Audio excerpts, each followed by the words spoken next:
In a puff of white smoke, I saw you. With a smile on your face, you saw me. Our eyes met and greeted, while my nose taking in the smoke your mouth created. You open your mouth again, and this time you talk. You talk about your wishes, you talk about your monsters, and still you want to talk more. My ears still hooked on to your voice, and when you stopped to take in a puff, all I could hear was I could hear no more.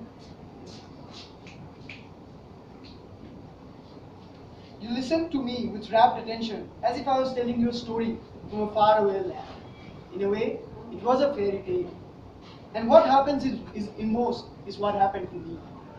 For I fell in love with you, and my heart started to talk with my brain. I don't know what happened to you, but you didn't realize that you have maxed out your smoke. Talking with me, you found solace you haven't found in a while, as you said. But it is evident with your feet extinguishing the smoke your mouth created. You looked at me and smiled and asked me if I was okay. I was overjoyed and continued with my story. In the end, unlike every other fairy tale, the dragon defeats the prince.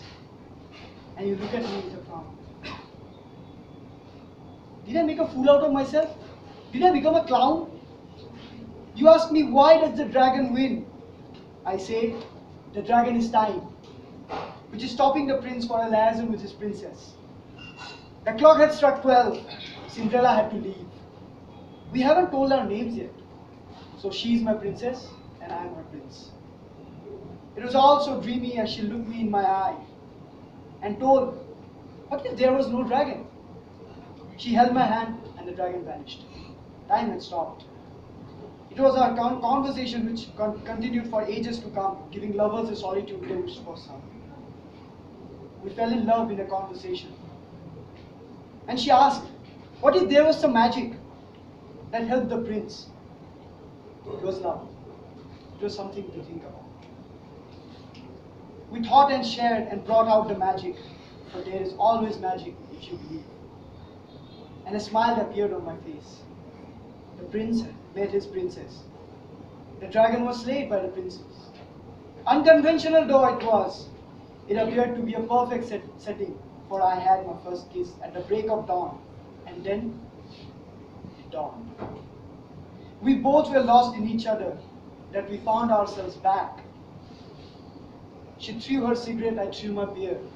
The intoxication was on a different level, something beer and cigarette won't both. I held her in my arms, and she rejoiced. Tears flowed down as we watched the sun go down. Out of its shell, where it hides all night, to greet us with a bright and sunny face of light. I wondered what steered us to make that conversation. And I remembered, I was in my shell, and she was in hers. And when we greeted each other, by coming out of our shell, we could break away from that shell, never to go back inside. The world is my oyster, and she was my bird. The world is a coconut, and I was her bud. As we joined our hands and walked down the streets, we witnessed the sun go down in its shell and laughed. But then we saw them move and stood there in wonder. We lay down there lying on wet grass as we witnessed twinkling stars, and a handful of them, still they weren't as bright as sun. So I get up and put my hand forward. I give you the universe in me, where the sun always keeps shining bright. She took it and said, I give you my moon and stars. Light them up when the sun goes down at night. She was not my princess, and I was not her prince. And we both looked into each other and smiled. We shared silence, we shared love. Yet we didn't share our names. She was my bird, and I was her bird.